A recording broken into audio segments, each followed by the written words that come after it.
믿거나 말거나 실화괴담들. 첫 번째 이야기, 기괴한 노파. 북미의 낡은 슈퍼마켓의 평상에는 언제나 구부정한 자세로 앉아있는 노파가 있었다. 평상 주변을 서성이다가 멍하니 앉은 채 시간을 보내는 것이 노파의 유일한 하루 일과였다. 우린 그 노파를 정신 나간 할매라 여기며 말을 걸지 않았다. 집에 가는 길에는 반드시 마주쳐야 하는 거리였기 때문에 그가 무섭기까지 했다. 어느 날은 친구 A가 기분 나쁜 표정으로 노파에 대해 말을 꺼냈다. 그 할머니가 나보고 이상한 말을 했어. A가 혼자 평상을 지나칠 때 노파가 넌지시 말을 던졌다는 것이다. 많이 아플 낀데 괜찮겠나? 라고 말이다.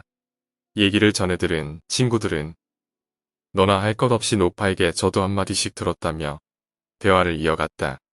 우리는 별로 대수롭지 않게 여기며 저 노망난 노파가 헛소리를 했겠거니 싶었으나 다음날 다같이 A의 병문안을 가야만 했다. 뜬금없이 비탈길에서 굴러떨어진 A는 목에 깁스를 한 채 우리를 맞이했다. A는 아무 일도 아니라는 듯 너털 웃음을 지어 보였지만 우린 묘한 표정을 감출 수 없었다. 문안을 마치고 병원 문을 나서는데 하루 종일 얼굴이 시퍼렇던 친구 B가 기어이 말을 꺼냈다. 할마씨가 내한테도 개소리했는데 웃자노. 나 죽을 수도 있다. 얼굴이 찌부러질 듯 인상을 쓰며 B가 하는 말은 다시금 우릴 긴장케 만들었다. B는 노파에게 칠칠 맞은 것도 유분수지 니 뼈다구를 흘리고 다니노 라는 말을 들었다는 것이다. 우린 B에게 별거 아니겠지라는 허탈한 위로밖에 해줄 말이 없었고 다소 불안에 떨며 지내는 B를 바라보는 수밖에 없었다.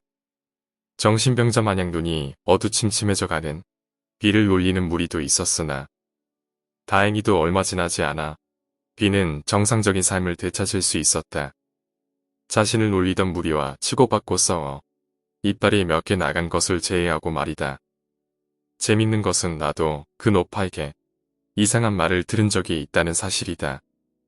홀로 집에 귀가하던 중 평상에 앉은 노파가 무슨 일인지 살살 웃으며 내게 말했었다. 친구들끼리 사이좋게 집에 가네. 라고 말이다.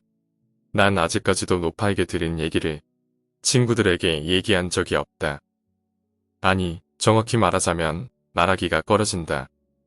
두 번째 이야기, 할아버지 친구의 죽음.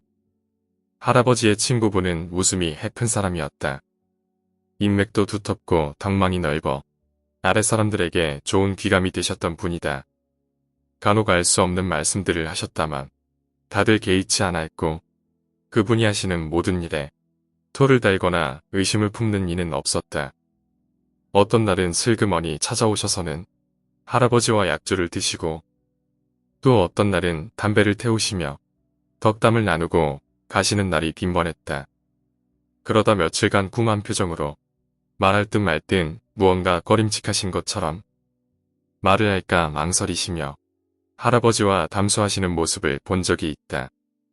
내가 대짝만한 침대를 이번에 새로 장만했는데 라며 운을 띄우시고는 매번 잠자리에 드실 때마다 침대에서 떨어져 곤욕을 치르고 계신다는 말씀을 하셨다.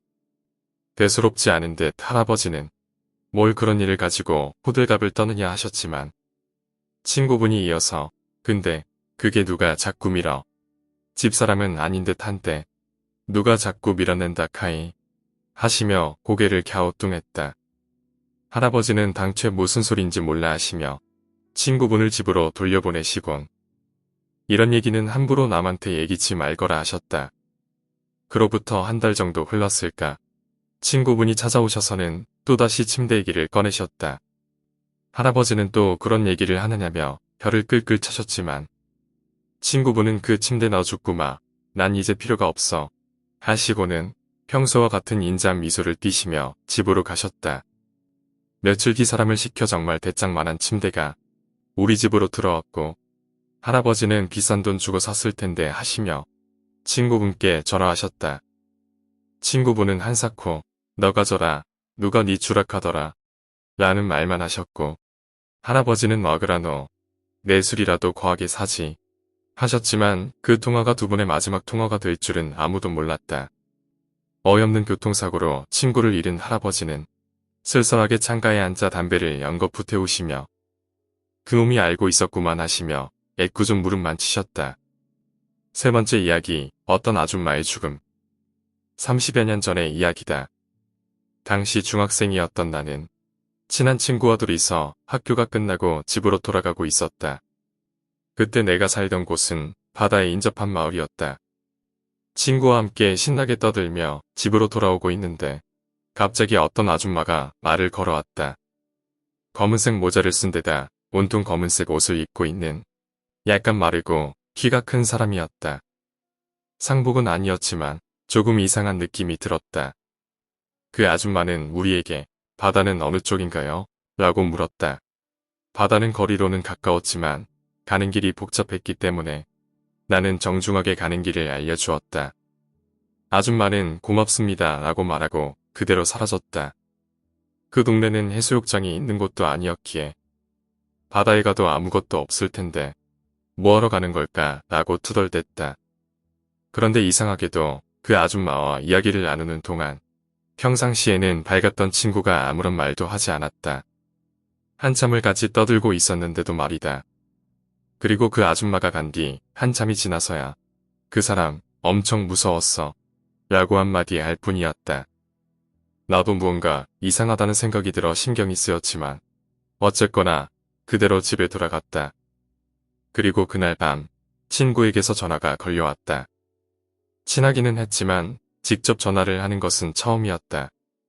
아까 그 무서운 아줌마가 바다에서 죽어서 시체가 떠올라 있어. 나는 너무 무서워서 패닉에 빠졌다. 가장 먼저 발견한 것은 친구의 형이었다고 한다. 거기다 형이 불러서 친구까지 그 시체를 봤다는 것이었다. 나도 현장으로 달려갔지만 이미 구경꾼이 잔뜩 모인 데다 경찰이 도착해서 현장 검증을 하고 있었다. 그 후 신문에 그 아줌마가 자살했다는 기사가 나왔다. 게다가 자살하기 전에 남편을 살해했다는 것이었다.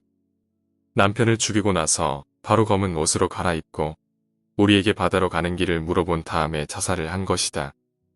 사건은 91년에서 92년 사이에 일어났던 것으로 기억한다. 나는 아직도 그날의 일들이 생생하게 기억난다. 별거 아닌 것 같은 이야기 같지만 나에게는 결코 잊을 수 없는 유년 시절의 공포로 각인되어 있다. 네 번째 이야기, 괴물에게 잡혀갈 뻔했다. 얼마 전 라디오에서 들은 어느 영화 감독의 이야기이다. 감독이 6살이 되던 해의 여름 휴가 때 그는 부모님과 함께 고향에 내려가게 되었다고 한다. 그곳은 굉장한 시골이었지만 도시에서 태어나서 도시를 떠난 적이 없던 그에게는 모든 것이 너무나도 신선하고 자극적이었다고 한다. 그래서 여름 내내 대자연 속에서 놀며 보냈다는 것이다. 그런 어느 새벽, 밤중에 화장실에 가고 싶어져서 눈을 뜨게 되었다. 그 시골집은 대나무 숲 속에 있었는데 화장실은 집 밖에 따로 떨어져 있었다고 한다. 어쩔 수 없이 그는 모두가 잠들어 조용한 새벽에 혼자 화장실로 향했다. 그러나 잠에 취한 탓일까? 비틀비틀 걸어가는 사이 어째서인지 화장실 방향과는 전혀 다른 대나무 숲을 걷고 있는 것을 깨달았다. 그것을 알아차리자 갑자기 숲속에서 소리가 났다. 소리로 가늠하면 10m 정도 떨어진 곳의 숲에서 소리가 나고 있다. 그리고 소리는 점점 커지면서 서서히 가까워지고 있었다. 하지만 그는 도시에서는 볼 수 없는 작은 동물인가 싶어져서 호기심에 가득 차 가만히 그것을 관찰하고 있었다고 한다. 이윽고 그것은 몇 미터 앞까지 다가와 얼굴을 내밀었다. 그것은 어떤 동물도 아니었다. 그는 비명조차 지르지 못하고 손살같이 집으로 도망쳤다고 한다. 나중에 들은 바에 따르면 그곳은 예로부터 아이가 실종되는 일이 빈번한 곳이었다고 한다. 만약 그때 도망치지 않았다면 아마 자신도 잡혀갔으리라고 감독은 말하고 있었다. 하지만 그것의 정체만큼은 결코 말하지 않았다. 그것은 동물도 아니고 인간도 아니었다고 한다. 다만 도저히 이것이 이곳에 있어서는 안 된다는 느낌이 직감적으로 느껴졌다고 한다. 만약 그것의 정체를 말한다면 그것이 다시 찾아올 것 같다는 예감에 결코 말할 수 없다는 것이었다. 그 감독은 그 이후로 다시는 그 지역에 가지 않았다고 말하고 이야기를 마쳤다. 과연 그것의 정체는 무엇이었을지, 문명이 발달한 지금도 이런 기이한 것들이 남아있을지 여운이 남는 이야기였다. 오늘 이야기는 여기까지입니다. 오늘 이야기가 재미있으셨다면 구독과 좋아요, 댓글 부탁드립니다. 댓글은 저에게 큰 힘이 됩니다. 감사합니다.